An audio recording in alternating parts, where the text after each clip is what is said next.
All right, you're so next. All right, this was really cool, I thought. I want to show you the last few moves, too. Okay, so in this position, obviously black's better because, my rook's behind my passed pawn. And I think if both sides play better than perfect, white has good drawing chances, but white has to make his rook passive. And the engine thinks that black should win anyway, like in 1,000 moves. Anyway, white didn't play passively. He played here. Okay, and then he decided not to play rook h1.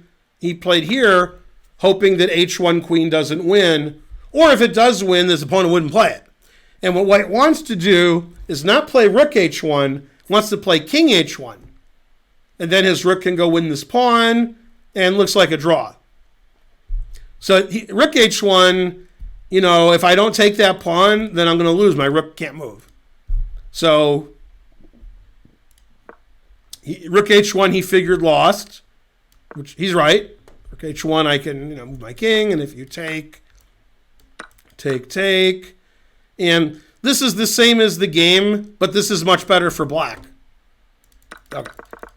Okay, so he tried not to do that, and black played the correct move, probably the only way to win, which is to promote the pawn. That's probably the only winning way. I think if white plays king h1, he's drawing. And again, I rag on you guys a lot, but I'm right, and you need to be ragged on. And this reminds me of backgammon for a second. In backgammon, a friend of mine was getting lessons, and he was told by his teacher how to count, pips quickly in the endgame, and he said, "Yeah, I don't want to do that." And the other guy's like, "Well, you have to because he's trying to play well." And he's like, "Yeah, I don't want to. It takes too long." Anyway, eventually he gave in, and he became a very good player. Actually, strangely, he was 2,300 at chess, so it's easy to become good at backgammon when you understand chess. But anyway, so this is like a lot of you guys. You guys are like, "I'm going to say it's a draw." And your friend is like, "I'm going to say it's a win." Which one of us is right? You're both wrong. You're not giving an informed opinion. You're just saying one of the possible answers. That's neither one's right. Now, I had a history teacher who was crazy when I was at Wayne State University. And he was talking about how the famous scientists of the past, when they predicted something that they technically couldn't measure, and then they found out 300, 500, 1,000 years later that was correct, he would say, well, they weren't correct. They just said something. And then somebody else said something else. That's not being correct.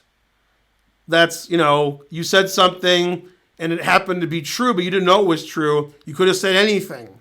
That doesn't make you smart. That makes you, fortuitous for that particular event.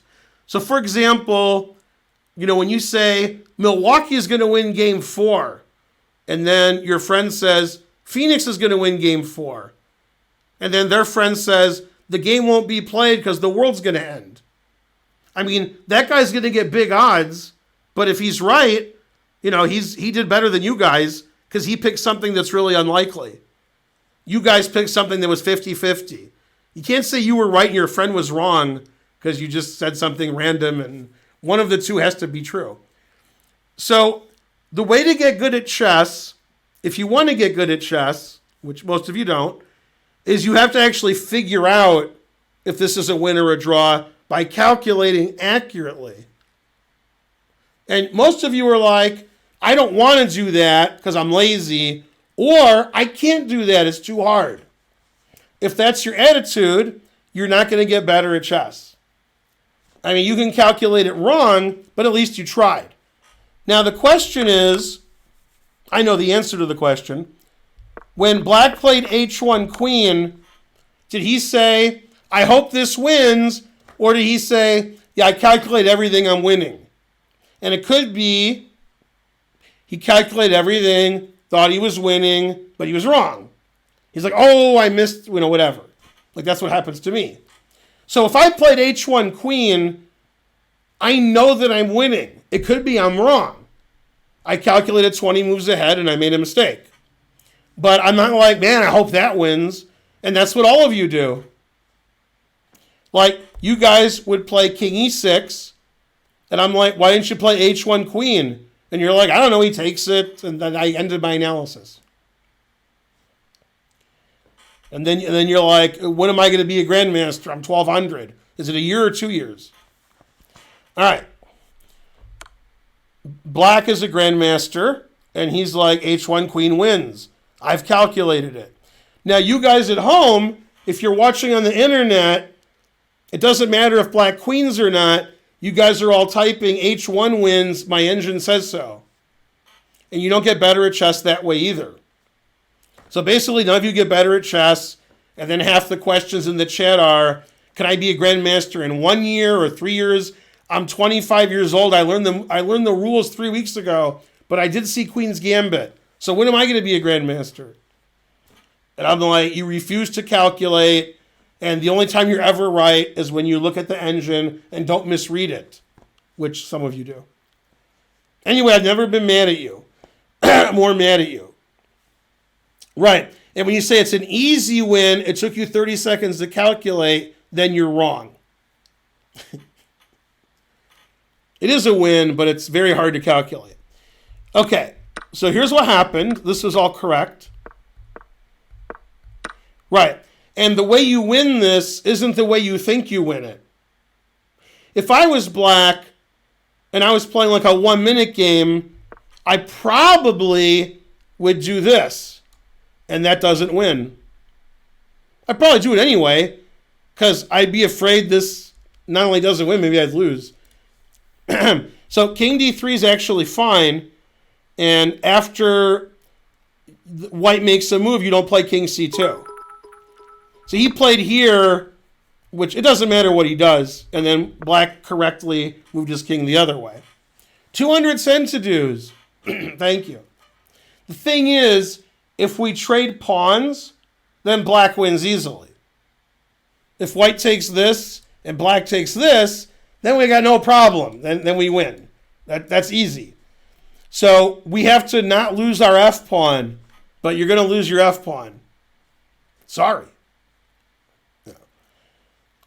And what's funny is you're going to lose your f-pawn because I make you lose your f-pawn. So in the game he played here, which is what I would play if I was white, and black found g6. If we just move our king every move, it's a draw. But now white is stuck. White has to lose his f-pawn or trade it. The truth hurts. What's funny is, if white dilly-dallies, thanks 420, legalize it, then lots of stuff, thank you, and fly half. If white dilly-dallies and tries to like, aha, you're never going to win my pawn, I'm the greatest, okay? We're never going to trade pawns. Because the black pawn is on g6, now moving the king to b2 wins if you play king g3. Because I queen would check. Which is funny. And he did play king g3. But if you play king g5, I play here and the pawns are gone. The pawns are gone next move. It doesn't matter how they're gone, but that's the end of white's counterplay. Okay, and then black wins easily. Yeah. White needs to queen his f-pawn, and so king g3 stops him from winning the f-pawn, but the king's too far from the g-pawn. When it takes the g-pawn, it's check. That's why he's winning. The pawn on the 7th rank is a draw. So he did play here, and then black's like, all right, I just win. And then he resigned, because in this position, I queen, and you can't even play f6. If your pawn was on f6, you're still losing. But because the king is here, it's easy. If the king was here and the pawn was here, it's a win, but it's more difficult. You have to have the king here and the pawn here. So a very accurate play by black, winning the D pawn, and then not immediately going for the pawn here. Let's immediately go for it. Let's play differently. The engine says it's still winning. Let me see. I mean, this is much better, obviously. Oh, now it says it's a draw. How did you say it was winning and now it's a draw? Wait a minute. What kind of engine do I have here? What's going on? It says mate and then it says draw.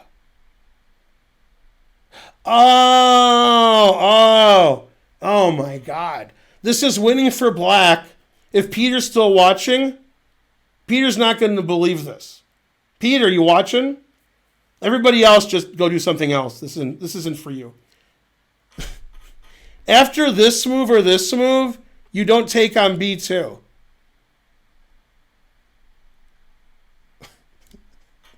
After here, this move wins. Oh my God. Thanks, Fly Half. Wow. King D3 wins, but King takes B2 does not. God damn. You got to get rid of that F pawn. That's White's counterplay. Black's winning here. Wow. King D3 winning. Not King takes B2. God damn. Julian Proleco says, the engine says that's right. That's right. Old lawyer dude subscribed.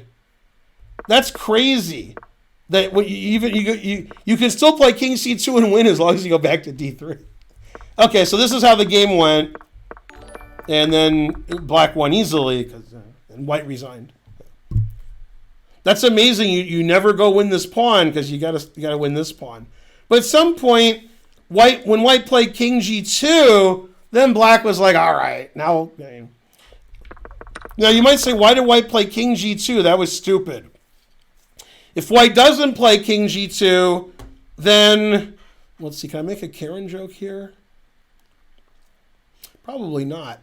If you don't play King G2, then you're going to get you from behind. So if you go here, I go here. And we're going to trade the F-pawns. But King G2, now you can't win my F-pawn. I just keep moving my king with yours. But since your king is on G2, now I can go win. Now I can go win this pawn because you're too far from my G-pawn. Pretty good, yeah.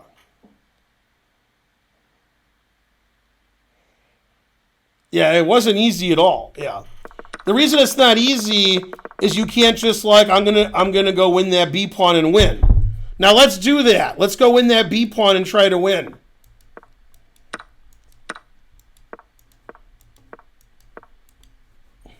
And this is a draw. So yeah, you had to have some finesse, or as Bugs Bunny would say, finesse. But yeah, that guy knew what he was doing. He queened. He took the D pawn, and then he hanging around the F pawn. He can't get rid of him. He hangs around. If we trade the F pawn and the G pawn, Black wins easily. White needs that F pawn, so when Black takes on B2, White can get some counterplay. And White can't stop the trade. Yeah. Yeah, he literally, and then, okay, he played crazy to stop the trade. King G3, King G2. But if he doesn't do that, then we come in from the rear, and yeah, some kind of joke I can't make. NJ Crispy gifted a sub. Hooray, let's get that train going. Yeah. Nobody. Now here's the part that you don't understand, which is, I mean, don't understand anything, but the reason you don't understand why this is hard is because when these endgames occur, unlike 50 years ago, 100 years ago, there's no adjournment. Now, back in the day, games were adjourned. They would stop after 4 or 5 hours and play them the next day or 2 days later. Then you could figure out how to win, then you go in. Nowadays, you're playing a 4.5 hour game, a lot happened, you're exhausted, you have 10 minutes on your clock. It's not easy to think straight and calculate straight. It's tough. So when you play in the World Open and the Chicago Open like I did, Europeans are like, why are you playing 2 games a day? You're playing 2 5-hour games a day? And your brain just turns to mush. So most tournaments in Europe and world championships have 1 game a day and rest days and sick days because it's hard to play chess. And these kinds of end games, which are very interesting and require some finesse, usually you're exhausted when you get to them and you're not calculating as well. Tired, old.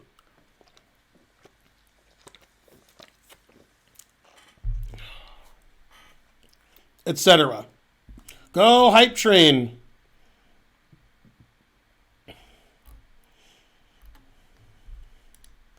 The truth hurts, yeah. It's real easy to make a mistake in chess, as Kasparov has found. It's really easy. Especially in king and pawn endings, those are tricky.